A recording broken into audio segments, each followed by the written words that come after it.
right, welcome into Chalk Talk Social. It is Friday, October 17th. We got a lot of stuff to run through in the news desk today for upcoming games. Iman's out there vibing to himself. Probably listening. I don't know what's going through those headphones, but it must be something good. What's going on, Iman? Oh, it's inner joy. It's inner music. It's inner good time. You know, it's the weekend. Who doesn't have a good time on the weekend, Austin? I mean, you look a little tired yourself, but hey, you got to I don't pick know. it up You just a call little me. bit. That might have been the nicest way anyone's ever called me ugly in my entire life. No, No, you're right, though. I'm just getting back from a work trip. We were out in New Orleans, the first time I ever been to New Orleans.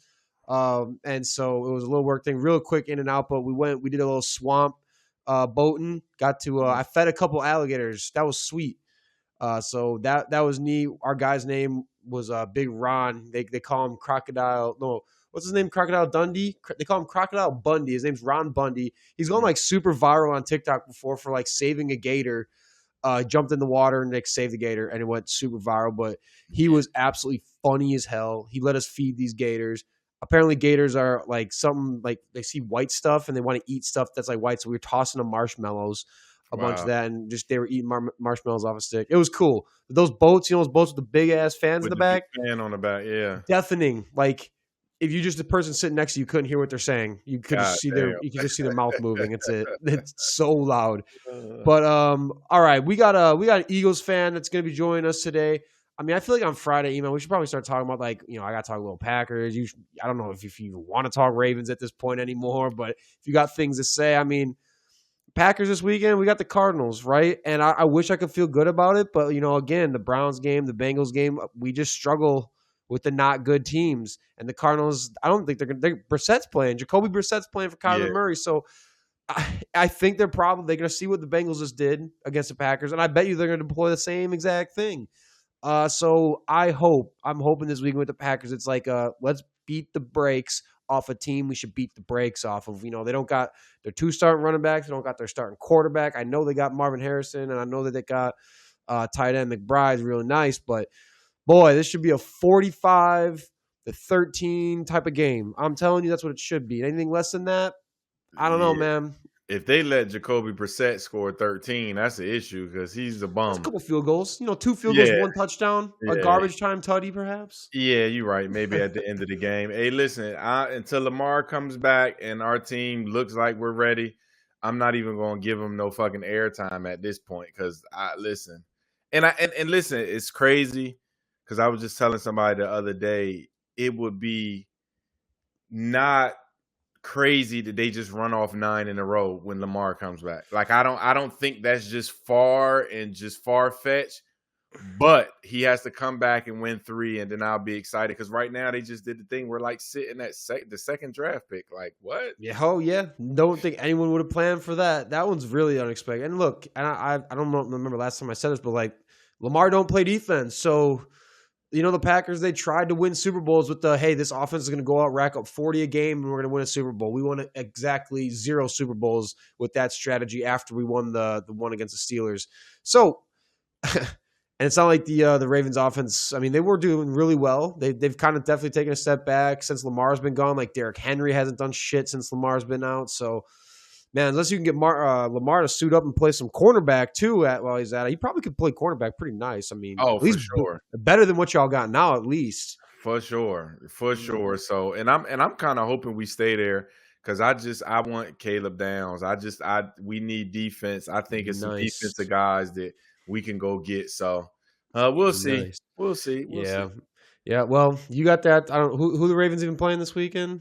Who the fuck knows? I ain't gonna. Man, you're really out of it with the Ravens. We're done. Done. I'm not even paying because Lamar's not back. You going back to Dallas? No, ever, never, okay. never. And granted, I salute that because, like I said, he's playing at a high level. But they were showing film from the defense. When I tell y'all, 59 is the worst linebacker. Like they were running zone plays to the left, which to my right, he was going to the left. Like he would see the zone play coming right, and he would slide to the left. I'm like, they were showing film of him this week, and I'm like, that's the worst linebacker I ever seen in the NFL. But no, I'll never go back to it.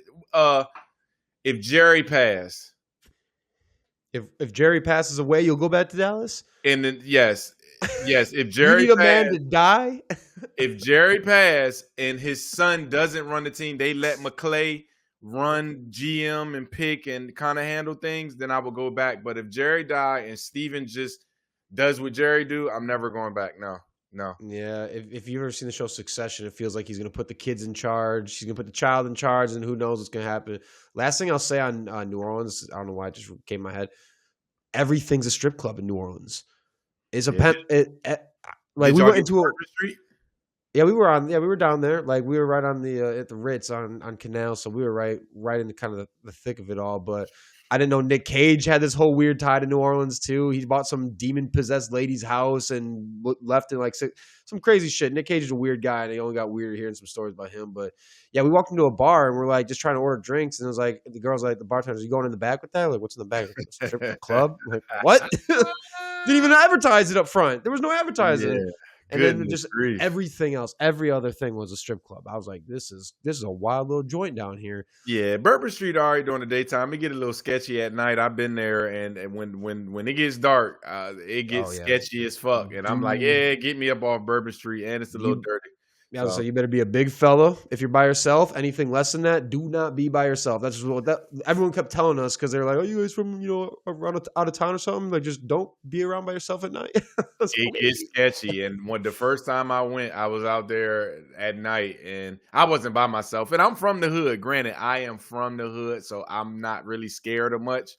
But it's like corners. This super dark. It's people you can't see. Bourbon Street gets shaky down there, but I had a good time. I ain't gonna lie to you. You kind of get used to the smell of piss like pretty quick, but and shit. Oh yeah, all that good stuff. All right, well, we were kind of talking about Dallas. Why don't we stay in the NFC East and let's bring on our Eagles fan, Ryan Craig. Let's bring Ryan on. Let's talk some Eagles. Let's talk some NFC East type of joint. Ryan, how are we doing today, man? What's going on? Wait, why is my camera the wrong way? Front camera. There we go. All right, hey guys, what's going on? What's going on, Ryan? What's going on, guys? Nice flag. I love the retro. Oh yeah, of course, dude. I need that Eagles flag. Yeah, dude. I'm thinking the struggles recently with Philadelphia have nothing to do, with Jalen Hurts. Oh. It's okay. I mean, you got Kevin Patullo, the offensive coordinator, is 100% the issue we have going on. I mean, as I think everyone around the league would understand and agree with, is the Eagles have a top offensive line in the NFL. Always. And they, against the Giants and against the Broncos, they suffered heavily. It's because their offense is so predictable. And their predictability is getting those pass rushers to be able to get to Jalen Hurts. Jalen Hurts is trying to, extend the plays. I mean, he just had his first interception against the Giants in over 300 attempts. And, he'll get a bulk of the blame for all the losses. I mean, you have Josh Allen. He blew the last two games with the, costly turnovers at the end of the game. But I don't know. I mean, it's just a lot of it is, Kevin Patullo and that offense being so predictable. Yeah, I mean, it reminds me when I'm watching, I'm a big Badgers fan, and we've been going through it as a Wisconsin Badgers fan lately. We got a couple coaches out here who call like a fifth grade offense. It looks like our last coach, Paul Chris, his offense looked like a fifth grade offense. I remember it vividly from my fifth grade offense. And this just feels like the Eagles have like lost their identity on offense, right? Like Saquon's not producing. Jalen Hurts isn't even producing on the ground. Obviously, the whole A.J. Brown thing, that's like, I think like the honeymoon phase, the honeymoon years with A.J. Brown are clearly over. Now they're just like running towards divorce papers. Like draw up the divorce papers. It seems it's coming quick at this point. Devontae Smith, I mean, they're in bottom half in offense in terms of pass production, running production. Like what? There's so much talent on this offense. Like you said, good O-line too. There's no reason for this. I 100% agree. It makes no sense. I mean, we saw it at the end of the year in 22 when we went to in 23, sorry. We saw it at the end of the year when we lost to the Bucs, and then we're kind of having the same meltdown, but we're having it early this year, and it's brutal to watch. It's just so predictable. You don't have a 2,000-yard rusher overnight turn into a guy who can pick up 60 yards on the ground on 17, 18 carries. It doesn't happen overnight unless the offense is predictable. Yeah. And that it just, I mean, I'm sitting here as a fan, and I watch and you see like these plays, I can know what's coming. Like, oh, it's going to be a run this way. I mean, it's a rough thing to watch. I mean, I know some offensive linemen have been in and out, but it's just the predictability of this offense with all those guys that you just mentioned. Yeah. Well, how about we give you this? Well, to kind of kick off the conversation here, then we can get into the rest of the stuff.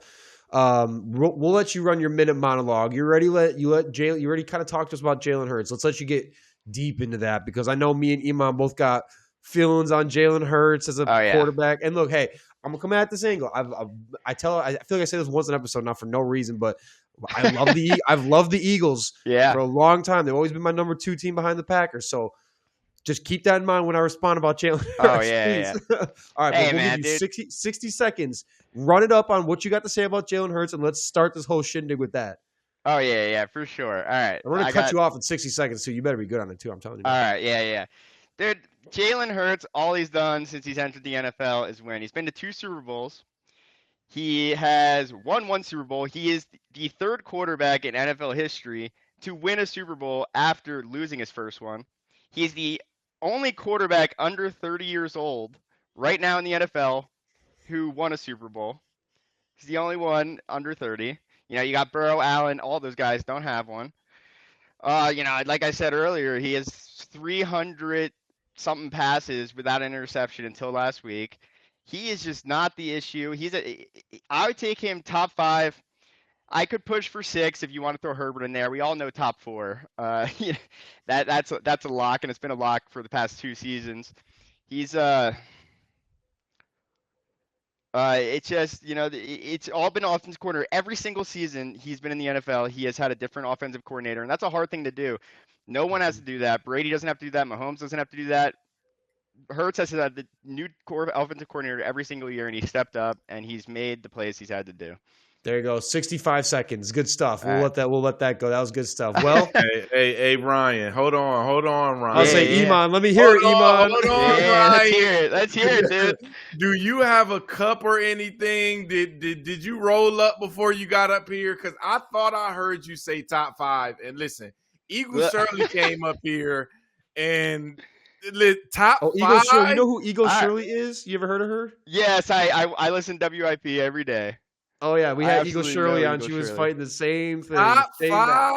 Top 5. All right. Look it. Your top 4, I already know it. Everyone knows it. Who is it? Any order, Lamar, Mahomes, Allen, and Burrow.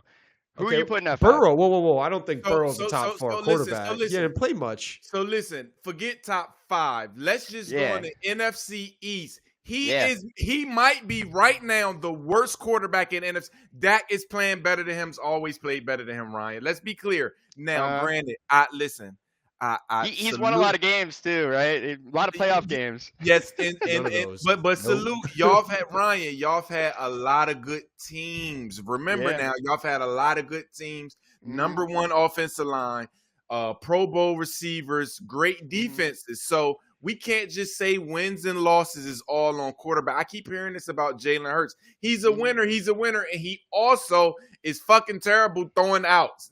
I'm just being honest. He has a good deep ball, and that's it. He shows no different level throws. How come Dak didn't win, like when he had a great offensive line, he had a great Zeke Elliott, he had, rookie Pickens, but like why isn't he winning? Why you go down the list, and then we have the genre of when you have Stephon Diggs, he was a diva when he wasn't getting the ball. Now AJ Brown's not getting the ball, and it's Hurts' issue. You have these agendas that we're pushing, and I just think we just hate on Hurts because we want to hate on Hurts. And like we just don't Allen's better than Hurts. Don't get me wrong. I'm just saying. I just think Hurts gets a lot of hate because his team is loaded. But all he does with this loaded team is also win. He does. And I like Jalen Hurts, but he's not better than Jaden Daniels, and he's not playing better than that right now. So to be the top 5 in the NFL, I got sweet tea in my cup, but clearly you might have had Henny in yours. No way. Henny, tequila, we're throwing everything in my cup. Here's what I gotta say. Here's what I gotta say. And with Hurts, I kind of feel the same way about him as I do about Brock Purdy sometimes. Hurts is definitely talented, and I agree. I don't think right now is the biggest Hurts problem because is Saquon Barkley's not producing in that offense. Y'all got bigger issues than Jalen Hurts going on right now. Yeah. And so I think it does come down to the OC, of course, and I agree on the point. You see any quarterback in history go through numerous coordinators in their first couple years. No matter the talent, it doesn't go well. Look at how many great college talent at quarterback the Browns wasted because they had a new OC every single year. The list just goes on. Brady Quinn was one of the best college football quarterbacks ever. Looked like he was going to be amazing pocket passer in the NFL, dead upon arrival with Cleveland. But so that's kind of my thing. But back to like Jalen Hurts and Brock Purdy. Do you put Jalen Hurts or Brock Purdy on a team that's lacking stars and be like, that's going to be the guy who's going to elevate this offense regardless of the star power? And that's where I was like, that's why I was like slow to ever buy into Purdy because like he looks like the worst player on an amazing offense, and you see it's a whole thing. And now I'm finally feeling justified. And Jalen Hurts too. Like you put Jalen Hurts on the Browns, is that offense instantly become world beater, really good offense? Like if you put Josh Allen on the Browns, you're being like, well, that's something. If you put Jalen Hurts on the Browns, you're not feeling that same like. So also I got to slide this in there to be putting Joe Burrow and Jalen Hurts above Jordan Love at this point. That's a whole nother thing that I'm just not going to let go by the wayside right now. He's not better than Baker Mayfield right now. He's not. Baker's balling. Drake May's balling. I'll talk about Jordan Love when Jordan Love beats the Eagles. I know you don't like the win stat, but you know what? I'll talk about that one when Jordan Love beats the Eagles. That Brazil game didn't count. The field was shit, all right? Didn't count. I don't know what you're talking about. Never happened. I mean, Jalen Hurts is a good football player. He's not – it was what we were talking about with Shirley. Dak's probably the better just true passer. I think it's hard to debate that. But I think with Jalen Hurts, though, like you said about the winning, I feel like you can just be so much more dynamic on offense with him as a quarterback than like Dak, where you can feel like Dak's probably going to be a better passer, but you can do so much more with Jalen Hurts. So, again, he's not getting rush yards right now. Saquon's not getting rush yards right now. That passing game is as inept as I've ever seen it. So I would agree. I don't think this season's Jalen Hurts' problem. I think it's your OC. I think that dude needs, not to be employed by the Eagles much longer if they want to get this thing right, is what it feels like. Mm-hmm. So, I mean, my big thing is, you can have a game manager who is still a top 5 quarterback. And Hurts' his ability to make plays. Look at. You'd have a guy whose ability to make plays that elevates his game with running the ball and everything else. I mean, Tom Brady through his first 5 seasons had 3,900. I'm not comparing him to Tom Brady. Tom Brady's the GOAT. Mm-hmm. He had 13,900 yards in his first 5 seasons. Jalen Hurts has 14,900 yards passing in his first 5 seasons. All I'm saying is some people, they develop how they develop. The seasons come. Hurts plays his role perfectly. He doesn't turn the ball over. He tries to give his weapons the ball as much as he can, and he doesn't turn the ball over. That's the biggest aspect of his game right now. And that's why he won the Super Bowl, and that's what makes him, in my opinion, a top 5 quarterback. So, okay. I mean, well, what's the general consensus around, the Eagles fan base right now? Maybe beyond just Hurts, what's the general consensus from the fan base? What's the pulse of the fan base on the Eagles right now, in general? We're dying inside. We're hating everything. I mean, you had the Phillies baseball team. They lost in the playoffs again. They shouldn't have lost. Flyers, and then we lose to the Giants the same day. It's brutal in Philly right now. I mean, I'm surprised we're not greasing up the poles and lighting things on fire. That'd be on brand. Yeah, that'd be on brand. It would be on brand, but no, we're all not happy. I mean, we're all not comfortable. It's all, a lot of hate is Kevin Patullo. A lot of hate's going to Nick Sirianni, saying he's losing control of the locker room.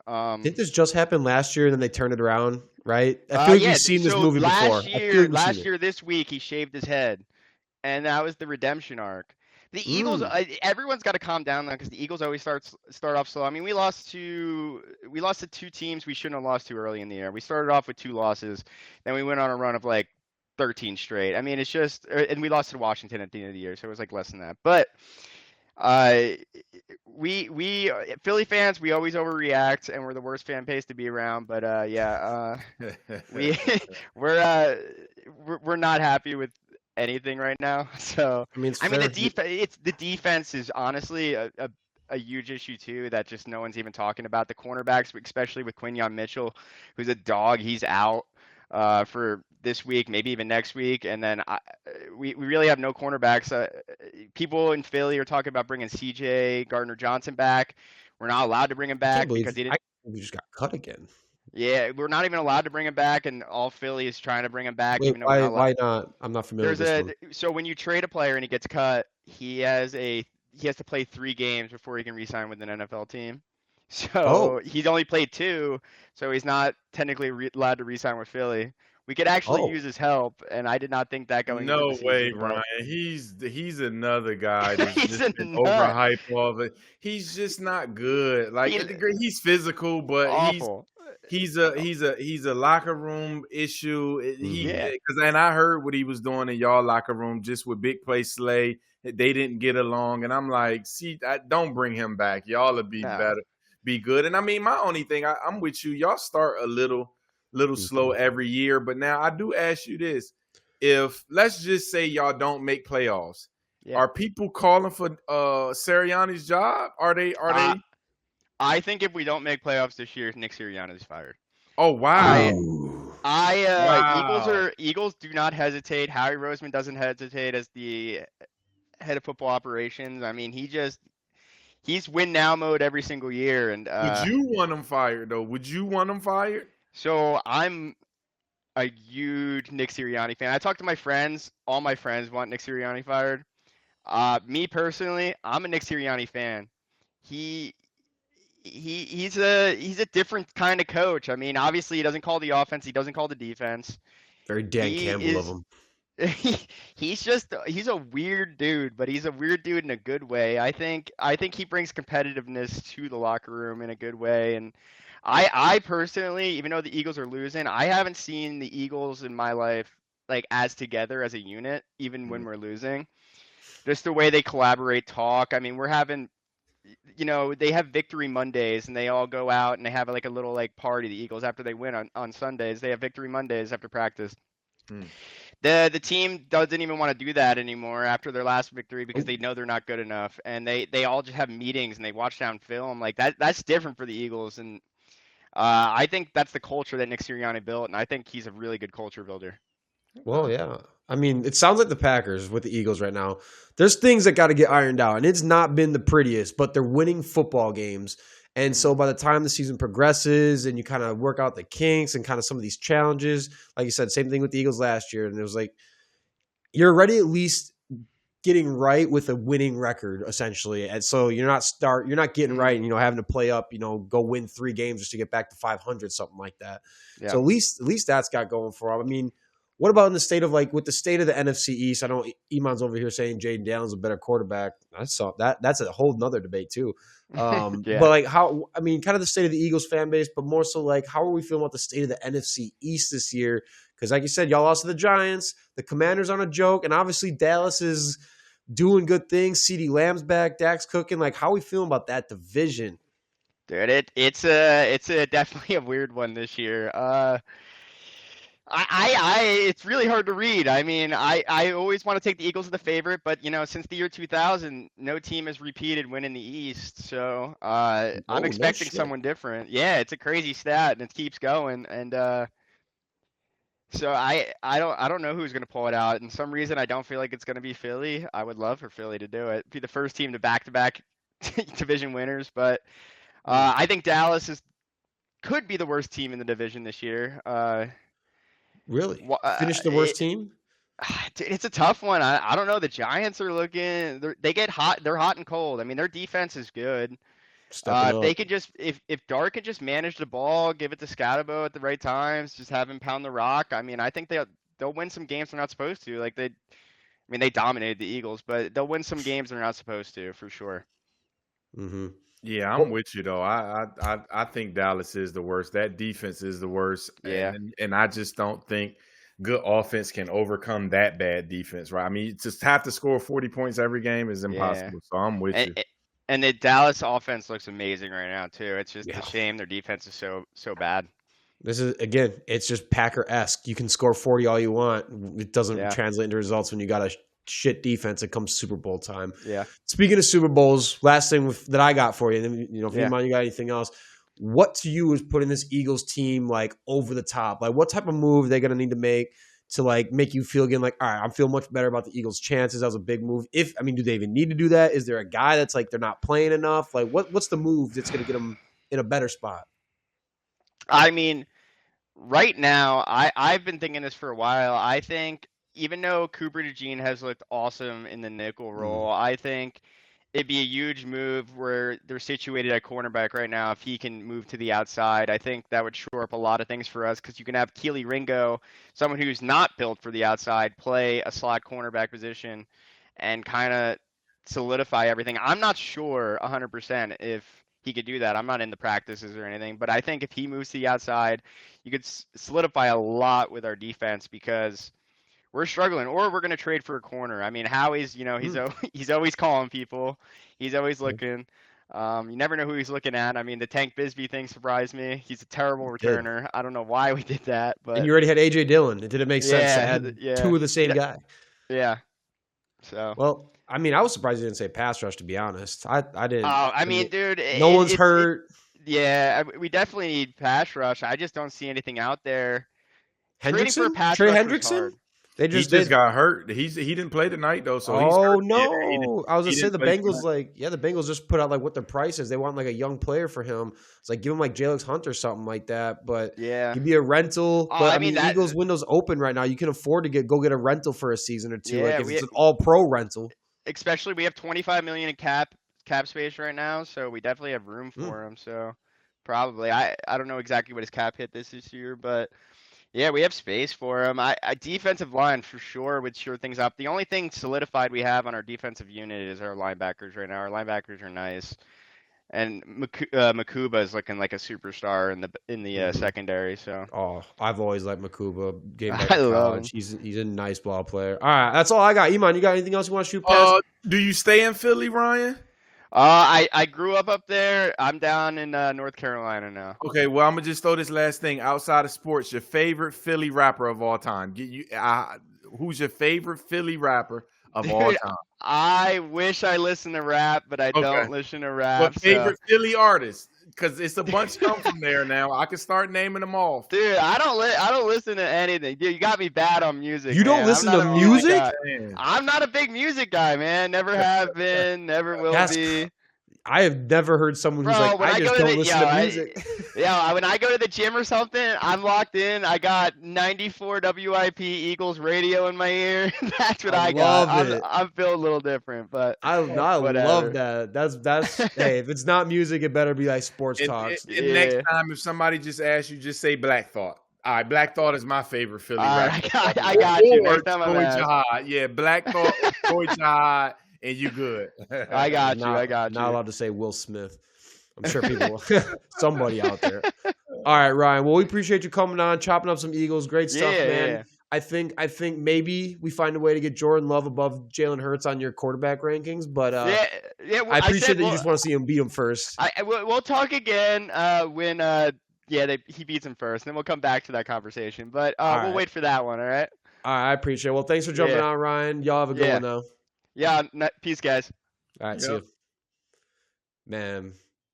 Top 5, music. Though, Austin. No. Before we get to he don't listen to music. Top 5.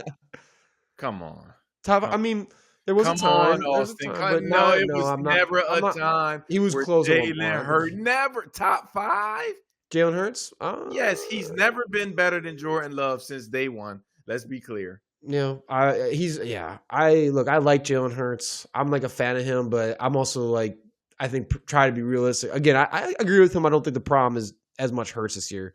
Like I said, if you're in an offense where Saquon Barkley can't even do shit, and now Jalen Hurts is not even running the ball, like something bigger is going on. He doesn't have the skill set to be top 5. I mean, I'm just being honest. I think in like total, as like a total yards, in total touchdowns, in that regard, yeah. He could put up have a 5,000 yard season.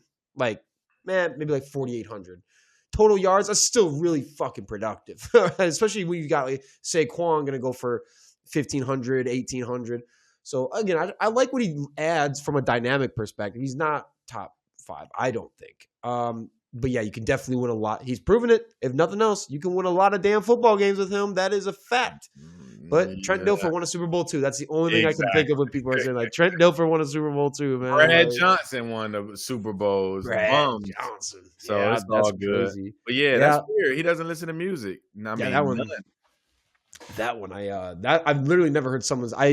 There's someone I work with who doesn't drink water, and that was utterly shocked. I don't think he eats fruit either. I'm saying like, no water and no fruit. Mm-hmm. God, damn.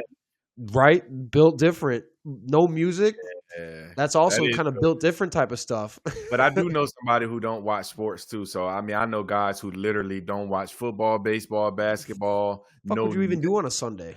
Listen, and I ask the same thing, but they read and do other things, but they don't watch any sports. So sometimes those things don't really amaze me because I just know people who don't like sports. So I'm like, okay, that's what's up. Yeah. I don't trust them. But no, you can't trust them. If someone is not spending their Sunday buried in front of their TV, then I, by default, cannot trust you. So with that, why don't we go into someone we can trust? Joey, what's going on? How are you feeling about the Bears this week? Who the Bears got this weekend, Joey? They have the New Orleans Saints. Oh, so it should be a W quickly. That should be a W. Y'all, that team sucks. Saints can't score shit on offense. Spencer Rattler's junk. That whole thing with Kamara. And then, when did the Bears trade him freaking DJ Moore? It's burning me up in fantasy with DJ Moore just all of a sudden useless in that offense. It is really, really weird. I don't know if there's something going on behind the scenes, but they've really just declared Rome Odunze as the number one. So, I understand it, but to be absent, it's weird. That's what I'm saying. Like, there's no business for that. And they gave him a big deal. The whole thing was a big deal with him. Yeah, everything with him has been a big deal. And it's Ben Johnson. How are we not getting this cat involved? But once I start seeing them putting him in the backfield, I was like, why they keep running the ball from the back? But maybe they need somebody else doing that. But when I start seeing that, I was like, that's a little weird. But yeah, very weird. But the Bears' schedule now is weird because they play the AFC North this year. And it's like, okay, you got the Bengals and Ravens on your schedule, L and an L. And now these are games that you might be competitive in, even though the Joe Flacco Bengals currently are putting on a show, which is insane. Yeah. Joe Flacco just definitely a better slinger of the rock than Jake Brown could ever dream of being. But sure. Yeah, hey, Steelers, rumors out there looking for receivers, man. I'm telling you, that's been my thing all year. Steelers are trading for a receiver, and my brain just goes to DJ Moore is going to be on the Steelers this season. If anyone can change a receiver, it's Mike Tomlin. So I'm saying you get DJ Moore. He can fix people. Yeah, you get him in the slot. You got DK outside. That's a nice coup right there, man. And they got the tight ends doing their thing, but.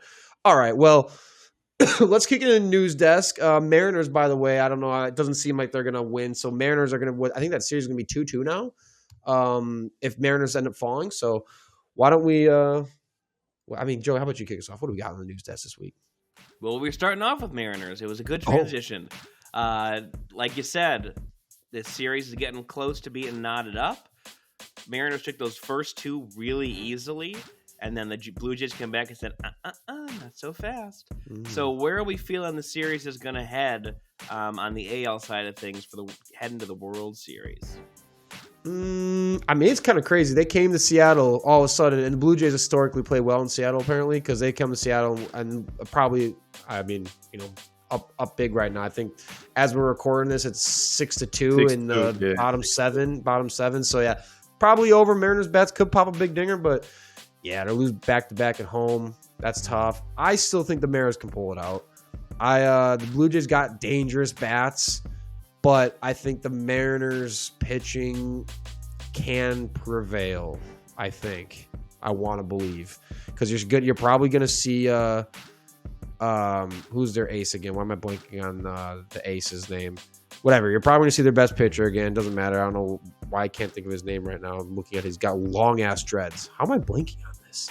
Former Reds pitcher. You know what I'm talking about, Joey? As a Cubs fan, you remember him from the Reds. Why are we blanking on this? Wow, this is rough. Iman, bring us home. Who is it? I mean, listen, it's late for us, so it's a little late. Luis Castillo. My bad. Wow, brain fart. So Sorry, you're gonna get. There's everyone. still. I still think there's got a chance. I'm gonna still lean Mariners here. Yeah, and there's something. And there's something to be said too. I don't know, maybe this is just my experience with it being a Cub fan, but like when the Cubs hadn't been in the World Series in God knows how long,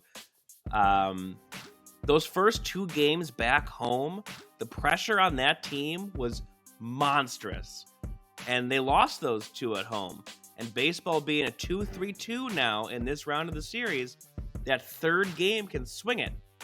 And so now you have a chance if the Mariners, let's say they lose tonight, you still got that 1 more game at home. The pressure's a little bit off to flip the script back around. So that's where I think they can, I agree, turn this thing around and head back to Toronto with some momentum. Yeah, I'm just playing the bias card. I'm gonna go Mariners are still gonna pull it out, and I just want to believe. I want to believe for this city and these people who are dying to just get the Mariners in the World Series once and not have another generation go by never seeing it.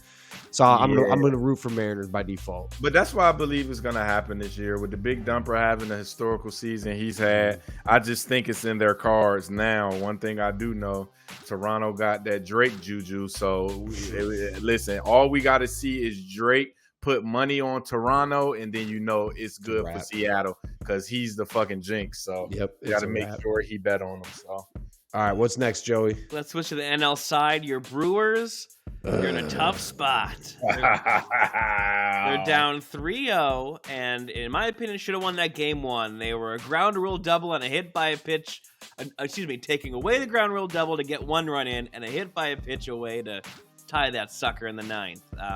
But Brewers are with their backs against the wall. Austin, you know what I'm doing, Austin? Bring it out. No, you know what I'm doing, Austin. What is this? What am I doing?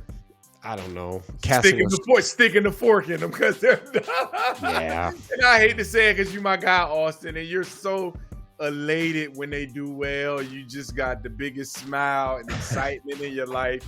But it's over for him. It's over for him. So it's over. Yeah. Hey. It's over. Yeah. Look, game 3, Churio busts up the hamstring again. He's done for the series. Christian Yelich can't hit a fucking thing. Bryce Terrain can't hit a thing anymore.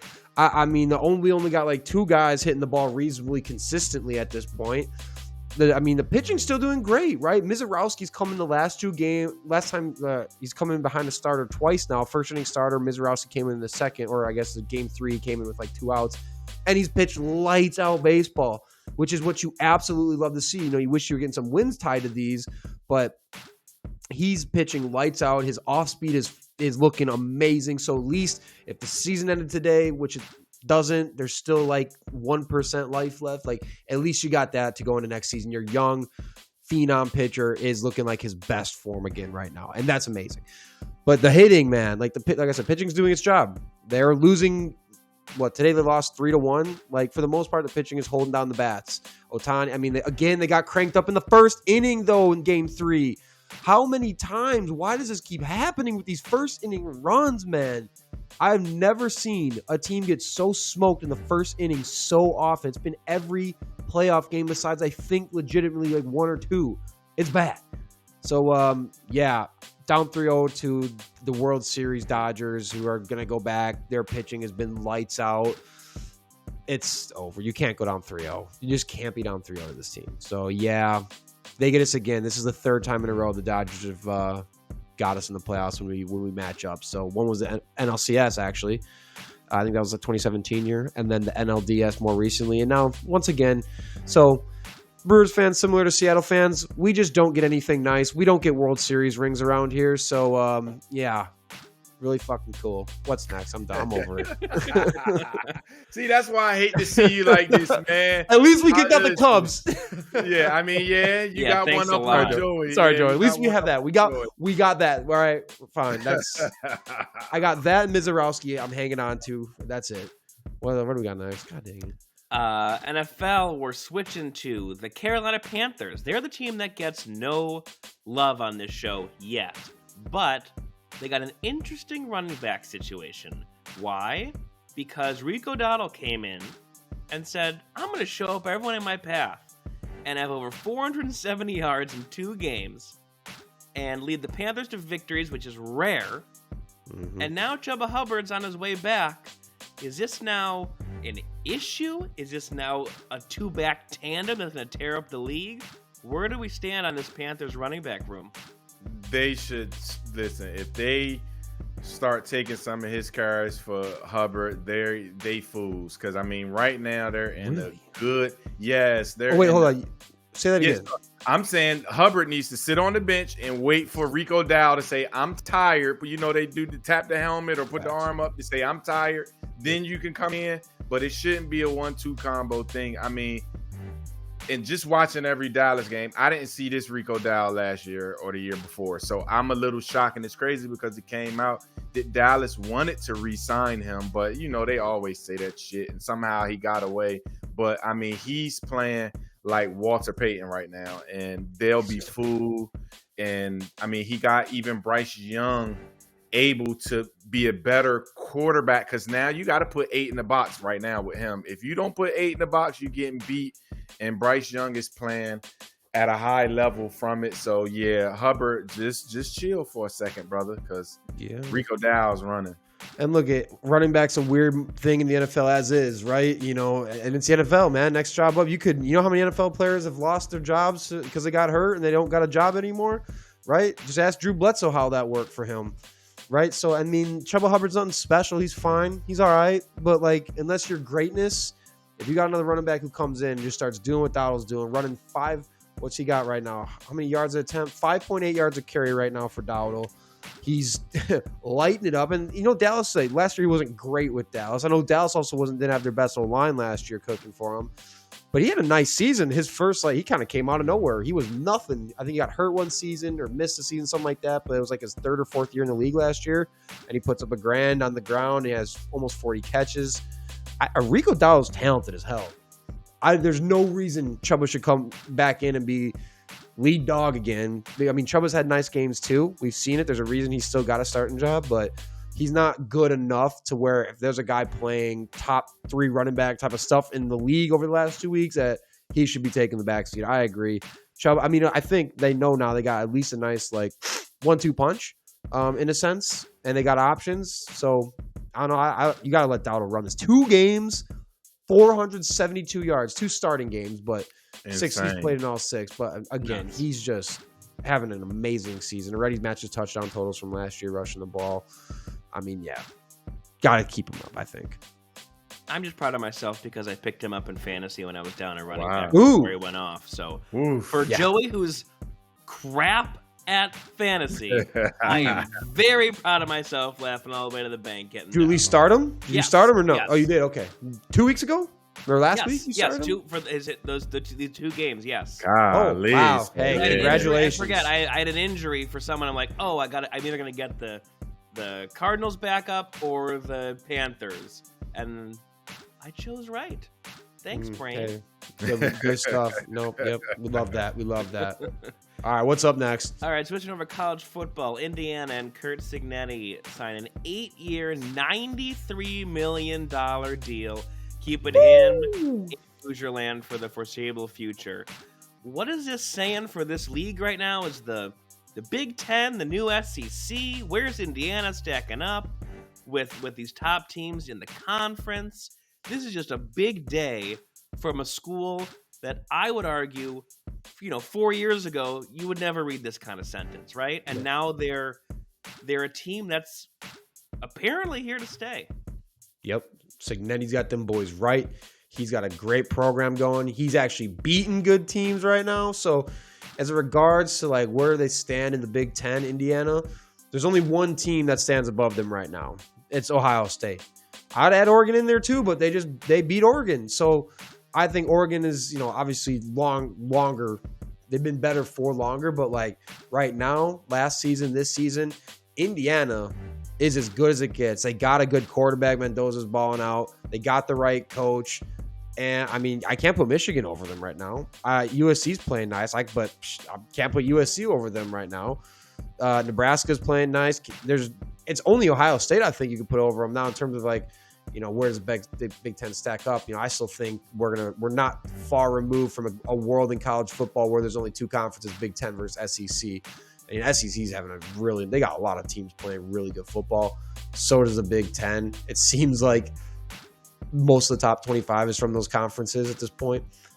But yeah, I think they're here to stay, man. Curt Cignetti, I don't think he's going to get the James Franklin fired buyout. I think he's going to see well, you never know. He could start losing to good teams and bad teams next year. But I don't know. Iman, what are your thoughts on that? Yeah, well, I'm fine. Listen, I'm glad that not a football school finally are saying we're going to invest in our coach, because honestly his name's been coming up because the Florida's job's going to be open soon, Penn State job is open, and his name started to float around. And so I've been knowing Curt Cignetti because he was at JMU, so that's the school in Virginia.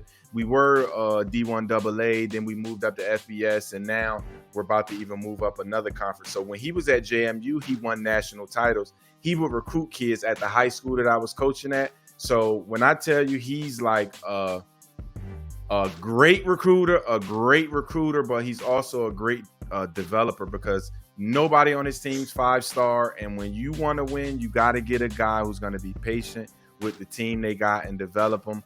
But I'm glad that Indiana did that, because his name was ringing bells, and they said, no, we got the money. Don't leave us, turn us into a football powerhouse.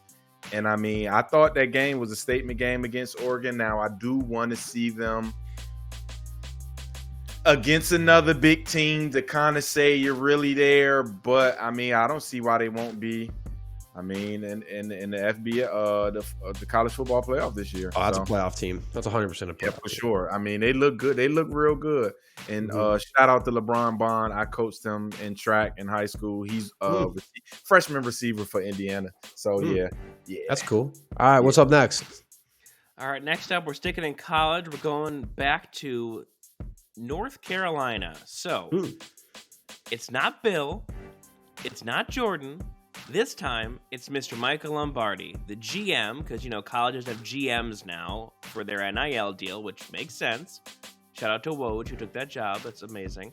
The reporting now from Pablo Torre is that Mr. Lombardi had a meeting in Saudi Arabia 2 weeks before the season began to talk about investing in the football program, NIL, what have you. Details are still coming out. The reporting's still going on, and thanks to the guys out there doing it. But can things get any more complicated for this program? Forget the on-field, which is losing. Everything else surrounding this is just controversy. And I know, here in the States, we're just starting to see a little more of Saudi athletic involvement, like that Europe has very frequently, and Live Golf and all that. But it's just kind of an interesting foray now into the college space, and it's just another weird wrinkle to North Carolina, where if they just focused on their program, they'd be okay. Even if they're losing, it wouldn't be all this chaos. And now here's another situation where they're in the headlines for, I think, what a lot of people are talking about are the wrong reasons. So curious your thoughts on this one.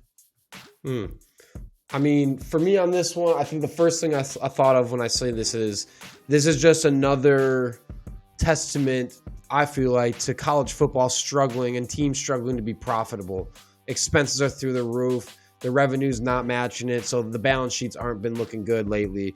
And yeah, this interesting. It's like, who's getting involved? But then you see like this.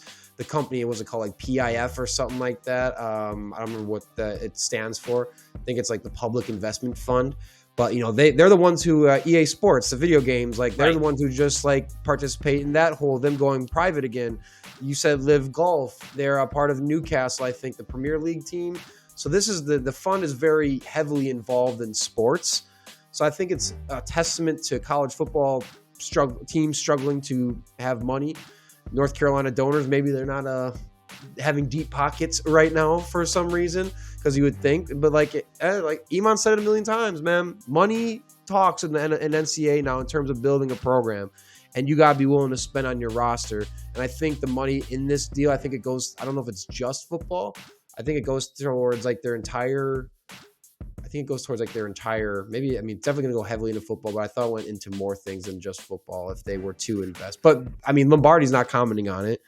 So, and the Saudis, that group, the PIF group, are the ones who invited him. It was on their invitation. So I don't know where that connection came up, but Lombardi wasn't being like, hey, can I pop over for a quick visit, a quick cup of tea, and we talk football programs?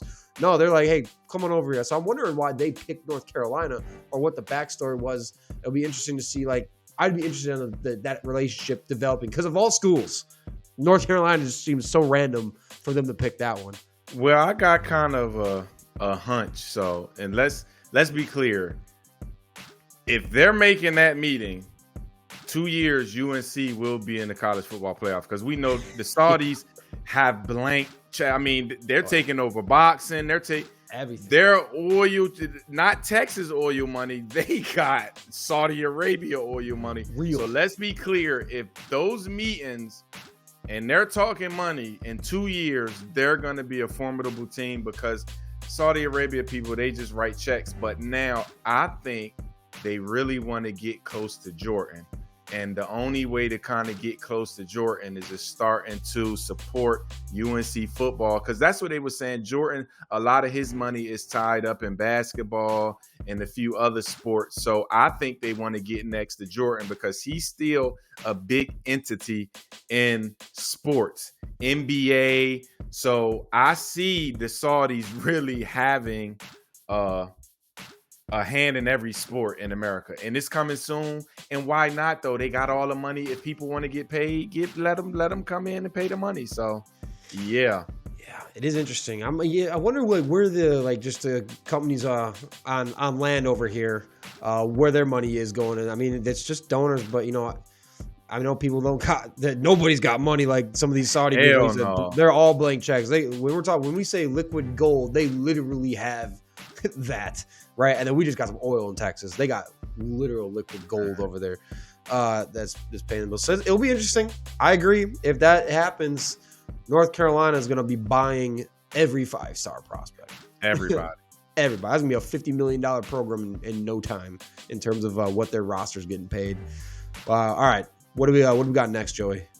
Let's run into our NFL games to watch this weekend. We'll start first with Colts and Chargers. The Chargers also, by the way, wearing their all yellow gold uniforms, almost like a new color rush going up against Daniel Jones and the Indianapolis Colts. I don't know how much I like it. It looks like sunshine. Do. Or a big mustard packet. Or a big stain of mustard. It's one of the two. But, I mean, that's a little... For LA, though, because it's mustard! They got to play that song. That's a perfect song to match up with these jerseys. I don't know. It's kind of... Craig might not know that one, so you can't bring that up. Oh, yeah. Mustard! Yeah, I mean... It should be a good game. It should be an interesting game. Chargers defense is not a slouch this year, but Colts seem to not have problems with like just about any defense at this point because, again, they're winning every game in the trenches. And, while I do like what the Chargers got with some of the players they got on defense in the front seven, like they're not a top 5 front seven. They're not a top 10, I don't even think. So then, and then I don't know if Khalil Mack, I think he's fully healthy, but they got players. I like the Tuli Tuipulotu. I always say his name wrong. What's his name there? The pass rusher. Tuli Tuipulotu. I can't say his last name. You better than me. Yeah, I wouldn't. I don't even know why I try. I feel like I just did a disservice to the man, but he's a really good player. He's already got 5 sacks on the season, so they got some dudes up there. I think, the season of Indiana Jones is going to carry on though. The Chargers are a good team, but I'm going to go Colts on this one. I'm taking them. I'm just going to ride with Hop. Yeah, and I'm going to take Colts too because, see, the Chargers offense just isn't clicking like I thought it would this year. I would think they would have been playing better. And granted, they have an injured line, so I understand that. But Justin Herbert is – and I've been saying this. I just think he's super overrated. But to see players like Baker Mayfield and other guys step to a certain level right now, I'm waiting for Justin Herbert to take that next step to say, hey, in every game, just give it to me. We're going to take it. So right now, I'm riding with the Colts too because I think this is a story season for Indiana Jones. And, I mean, they're just gifted everywhere. And their defense is underrated. But them linebackers they got was Zaire Franklin and the other guy. I mean, if you watch them, they fly to the ball. So I just don't think Chargers going to be able to run it as good as they plan to. Yeah, I mean, going with the Colts. Sorry. Yeah, Colts. Yeah, I'm going with Colts. I would say the only thing I'm worried about the Colts is, remember the Tre'Davious Ward injury, the pregame injury, got bumped up by the dude running a route, so he's gone. Yeah, that was crazy. Yeah, and so he's missing the game. Kenny Moore, another starting cornerback, is also missing a game. So they're down 2 of their top corners, and they're going up against Justin Herbert he's been cooking with Keenan Allen. Quentin Johnson's been having a really good season, Lam McConkey. So I am a little bit worried about how this goes for that secondary. And if the Colts can start stacking them up, look, I think because the Colts have been if the Chargers can start stacking them up, the Colts have been explosive, high scoring, super efficient in the red zone this season. They've had a really balanced attack, so they are doing all the right things, it feels like, on offense to where, and they really want to be taken seriously. I think people are still hesitant about taking them seriously as a championship contender, but, how can you blame anyone when Daniel Jones is the quarterback and he's having his first amazing season? It feels like at any moment we could be back in reality with him at no point because everyone's like thinking about that. It could be right around the corner. He looks like shit again. But, I mean, this would be a big statement game for the Colts in terms of, I think, him being taken seriously, keep stacking another win. It's going to be challenging, though. Without those 2 cornerbacks, I can see the Chargers coming away with this one with a W. I'm not going to lie here. I'm going to stick Colts. I think they're hungry. They're motivated. They're doing everything right. And even if they are in kind of a shootout with, if it starts getting into the 20s, the 30s, the Colts are proving they can put up that many points a game anyways. So I'm going to stick with the Colts on this one too. All right, let's move on. Rams and Jaguars. Old school, new school. Matt Stafford taking on Trevor Lawrence. What are we thinking going into this matchup? That should be a very fun one this weekend. LA all day. I'm not a believer of Trevor Lawrence. They paid him too much money. He's not as good as everybody thought he was. They're misusing Travis Hunter. Like, I don't even know what they're doing with him.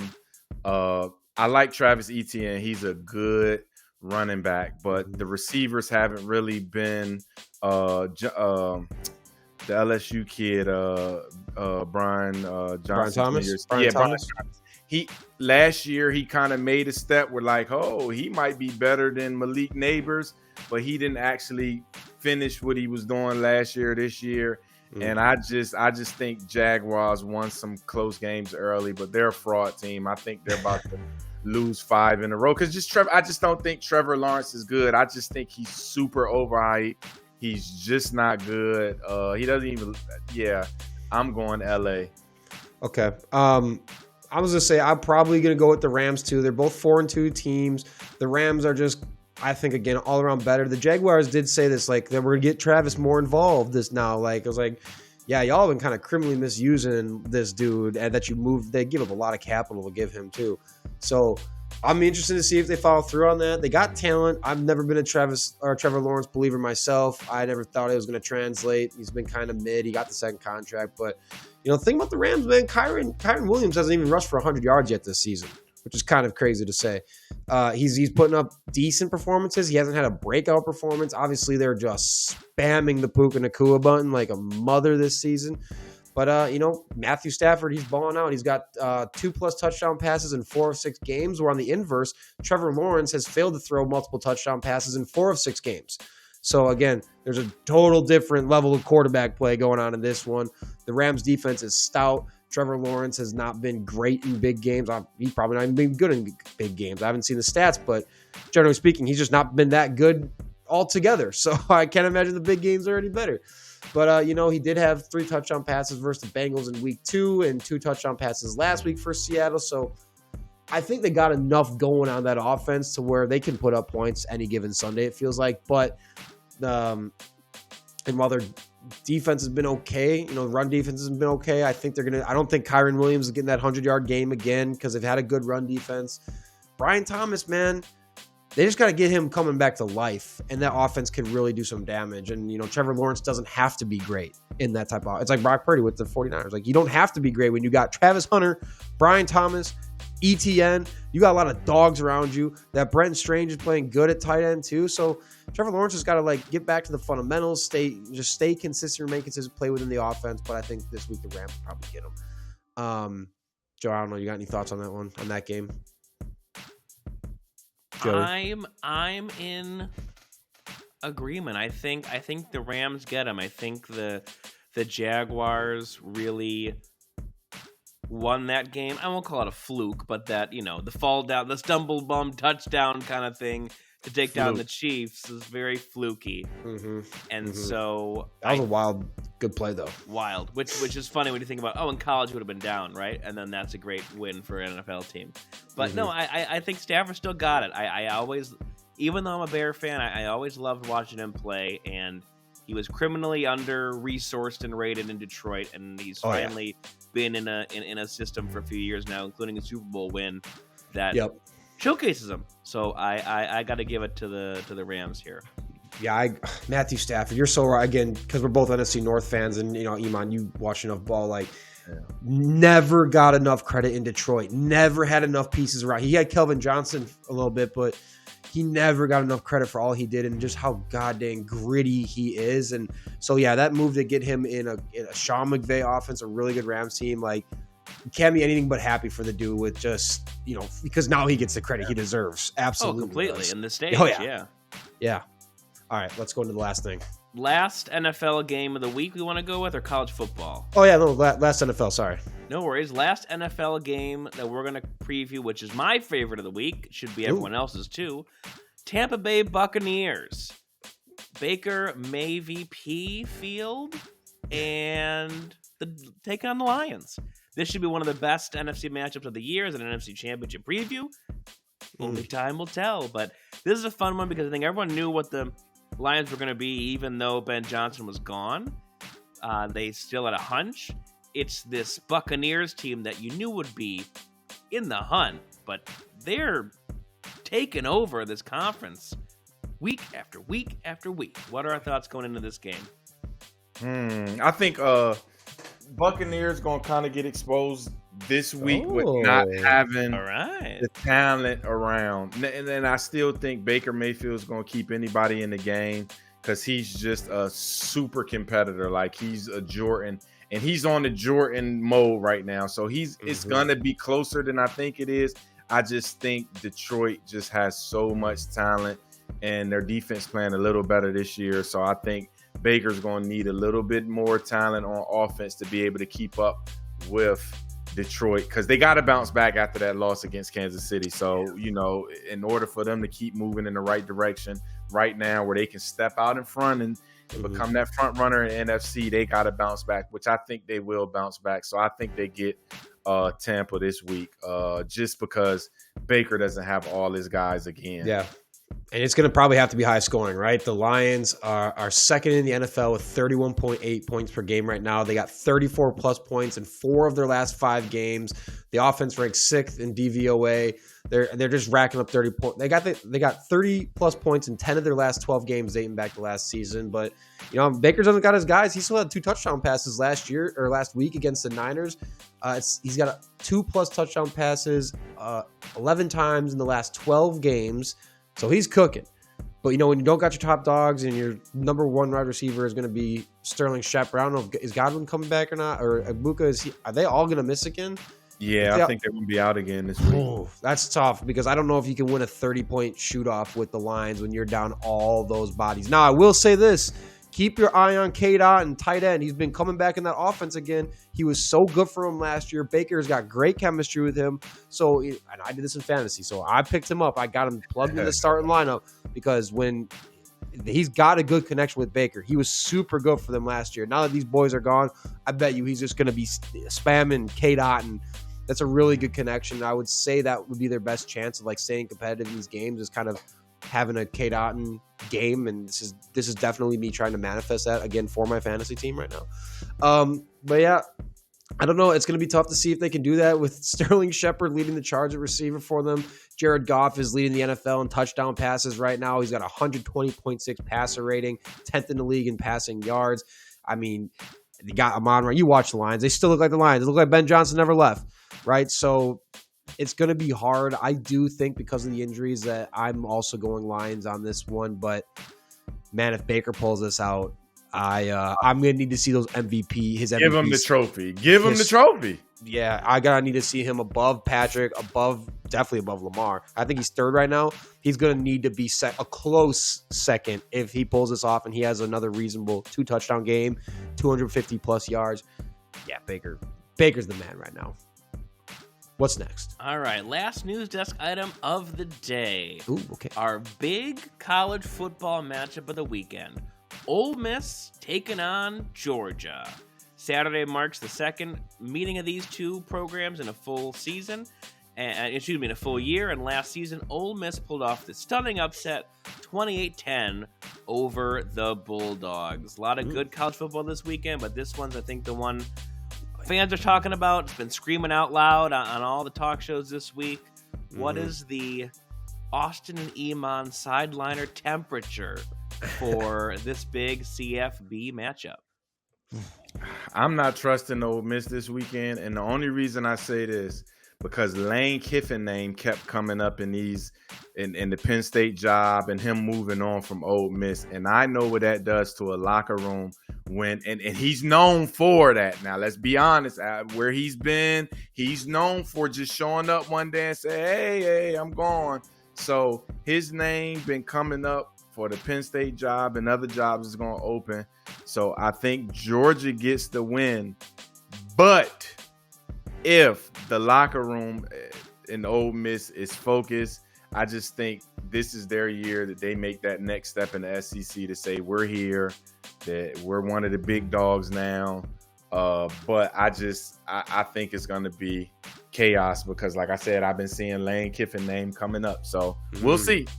Interesting. You know what? Before you said that too, I already got this. The first thing I was gonna say is I don't know how much I'm trusting Ole Miss right now against Georgia, and I think a big thing is Ole Miss struggles with field position. They start back, and with the Georgia defense and run defense being as good as it is, I don't know. If you start with bad field position against Georgia's defense, it's going to be tough. As good as Shambles has been at quarterback, he's been doing it against good team. Or I guess Arkansas is not that good, but LSU is a really good defense.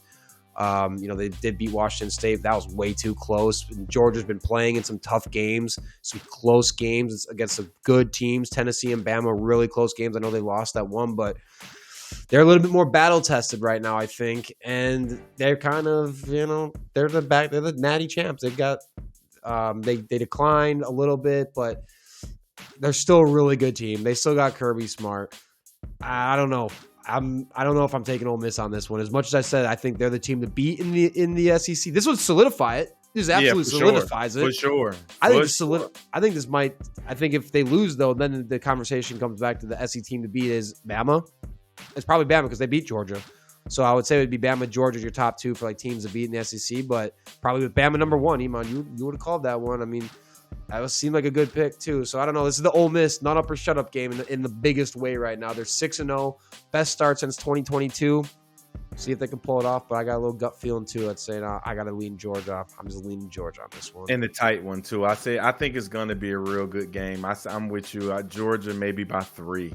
Yeah. Ole Miss has just floundered a little bit more. Again, Arkansas 41-35 game, 24-21 win against Washington State.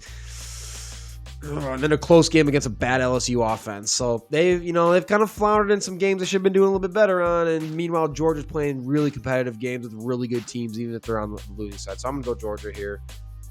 Yeah. We could have talked about USC, Notre Dame, or Tennessee, Bama. Oh, Tennessee, Bama is going to be a good one this week, too. That'll be a fun one. USC, Notre Dame, explosive offense. We're going to upset the USC this weekend. I'm going to tell you that. You need that defense. Listen, we are going to put physicality on them LA boys. Did this out in the sun because right now it's cold. It's getting cold in South Bend right now. So we're outside getting tough.